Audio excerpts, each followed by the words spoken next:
हाय हाय पक्षियों, देखो मेरा सब कुछ लुट गया। मेरी जादुई घड़ी चोरी हो गई है। हाय मेरा भाग्य, अब ये मेरा महल जैसा घर बर्बाद हो जाएगा। बादल कव्वे की माँ सावित्री ऐसे चिल्ला चिल्ला कर पक्षियों को बुला रही थी। चिड़िया, भोजन छोड़ो। लगता है जो बरगद वाले बड़े पेड़ पर कौवों का घर है, वहाँ किसी ने चोरी की है। माँ जी की वो घड़ी कोई मामूली चीज नहीं थी। वो तो सदियों पुराने उनके परिवार की एक निशानी थी, जिसे माँ जी बहुत संभाल कर रखती थी। हाँ तोते, देर ना करो। मुझे तो पहले ही शक था बादल कव्वे पर। वो अपनी माँ और पत्नी की पीठ पीछे उस पिंकी कव्वी के साथ कोई खिचड़ी पका रहा है। ऐसा कहते हुए कोमल चिड़िया और चीकू तोता कव्वों के घर जाते हैं। वहाँ बादल कव्वा बड़ी चालाकी से अपनी माँ के आंसू पोंछ रहा था। माँ, रोए मत। मैंने सुबह सवेरे देखा था, बिजली कवि आपके कमरे से दबे पांव निकल रही थी और उसके पंखों में कुछ छुपा हुआ था। तभी पड़ोसन की पिंकी कवि भी वहाँ आ जाती है। हाँ माँ जी, बादल ठीक कह रहा है। वो जा रही थी मेरे घर के बाहर से। मैंने पूछा कि कहाँ जा रही हो, तो उसने मुझे जवाब नहीं दिया और घबरा कर उड़ गई। हो ना हो वो घड़ी जरूर उसी ने ही चुराई है, ताकि शहर के जंगल जाकर वो उस घड़ी को बेचकर अमीर बन सके। ये सारी बातें सुनकर सावित्री को बहुत गुस्सा आता है। माँ जी, ये सब झूठ है। मैंने कुछ भी नहीं किया। तेरा यकीन अब मैं कैसे करूं? तू तो मुझे मारना चाहती है ताकि इस घर पर कब्जा कर सके। सुबह तू ही मेरे कमरे की सफाई कर रही थी। हो ना हो तू ही चोरनी है। माँ जी, मैं तो आपके कमरे की सफाई कर रही थी। आपकी घड़ी को मैंने पंख तक नहीं लगाया। चुप कर जा चोरनी, इसी वक्त निकल जा मेरे घर से, वरना मैं बास पुलिस को बुला लूंगी। फिर सावित्री और बादल कव्वा उसे धक्के देकर अपने घर से निकाल देते हैं।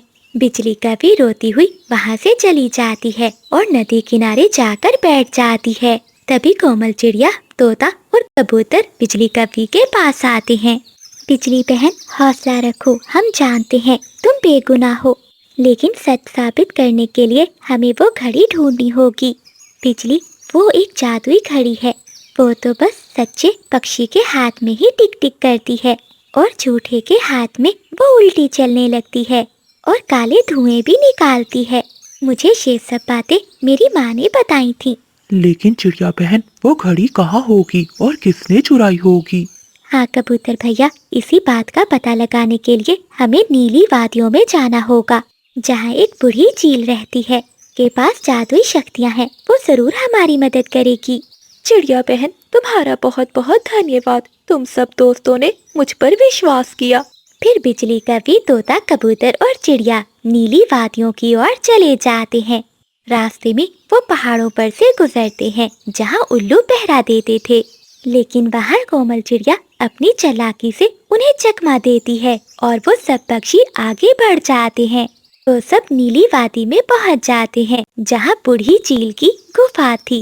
बिजली कवि सारी बात चील को बताती है। ठीक है बेटी, मैं तुम्हारी मदद कर सकती हूँ। बेटी, मैं तुम्हारी मदद कर सकती हूँ, लेकिन कुछ पाने के लिए खोना भी पड़ता है। बदले में मुझे एक दिन के लिए अपने गले की आवाज देनी होगी। बताओ, क्या तुम तैयार हो? हाँ हाँ माँ जी, मैं अपनी आवाज देने के लिए तैयार हूँ। जंगल में मेरी बहुत बदनामी हुई है, मुझे अपनी इज्जत बचानी है। ऐसा कहते हुए बूढ़ी चील बिजली कवि को नीली ऐनक देती है और कहती है, इसे पहनकर तुम चोर के वो निशान देख सकोगी जो हमारी आँखों को नजर नहीं आते। उधर चिड़िया के कहने पर चिंकी तोती पिंकी कवि से दोस्ती का ड्रामा रचाती है। अरे पिंकी बहन, मुबारक हो, अब से तुम इस घर की मलिका हो। वैसे वो घड़ी तुमने कहाँ छुपाई है? मुझे भी तो दिखाओ। सुना है वो घड़ी बहुत सुंदर है। हाँ हाँ तोती सहेली, वो घड़ी तो बादल ने पुराने पीपल के पेड़ में छुपाई है। आज रात जब सब सो जाएंगे, हम इसे निकाल कर नदी में फेंक देंगे, ताकि सबूत ही खत्म हो जाए। वो काली कवि दोबारा इस घर में नहीं आ पाएगी। और उस बुढ़िया का क्या है, किसी समय भी मर सकती है। फिर इस बड़े घर पर मैं अकेली राज करूंगी। लेकिन पिंकी सहेली, मुझे ना भूल जाना। नहीं नहीं, तू मेरी बहुत अच्छी दोस्त है, तुझे तो मैं मीठे मीठे फल खिलाऊंगी। चिंकी तोती वहाँ से चली जाती है। वो जाकर सभी पक्षियों को पिंकी कव्वी की चाल के बारे में बता देती है। रात हो जाती है। बादल कव्वा और पिंकी कव्वी पीपल के पेड़ के पास जाते हैं।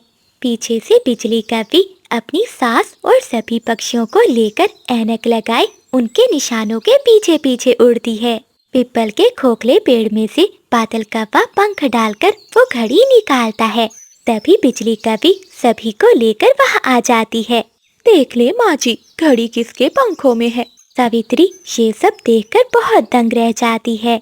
जैसे ही बादल कव्वा वो घड़ी अपने पंखों में लेता है तो घड़ी उल्टी चलने लगती है और उसमें से काला काला धुआं निकलने लगता है। बादल, मेरे अपने खून ने मुझे धोखा दिया। तूने अपनी पत्नी पर इल्जाम लगाया और मेरे पंखों से बहुत बड़ा जुल्म करवाया। नहीं नहीं माँ, मैं तो ये घड़ी बिजली से बचाकर यहाँ छुपा रहा था।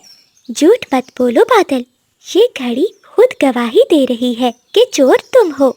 तुमने ही पिंकी कव्वी के साथ मिलकर ये सारी साजिश की है। बादल, चिड़िया ठीक कह रही है। आज से मैं तुझे अपने घर से निकालती हूँ और मैं अपनी पूरी जायदाद बिजली कव्वी के नाम करती हूँ। जादुई घड़ी की चमक से बादल कव्वे के पर झड़ने लगते हैं और उसकी आवाज भी चली जाती है। अब वो एक बिना परों के और बिना आवाज के कव्वा बन गया था। उसे देखकर पिंकी कव्वी भी वहाँ से भाग जाती है। बेटी, मुझे माफ कर दे। मैंने हीरे की कदर ना की और कांच को ही अपना समझा। आज से ये घड़ी तुम्हारी अमानत है और तुम ही इसे संभाल कर रखोगी। सभी पक्षियों की बहादुरी ने एक बेगुनाह को इंसाफ दिलाया। बरगद के पेड़ पर वो बड़ा घर अब दोबारा खुशियों से भर गया था, क्योंकि वहाँ अब झूठ की कोई जगह ना थी। सच्चाई को छुपाया जा सकता है लेकिन मिटाया नहीं जा सकता। जो दूसरों के लिए गड्ढा खोदता है वो खुद इसमें गिरता है। तो प्यारे दोस्तों, कहानी को लाइक करना और चैनल को सब्सक्राइब करना मत भूलिएगा। आपका धन्यवाद।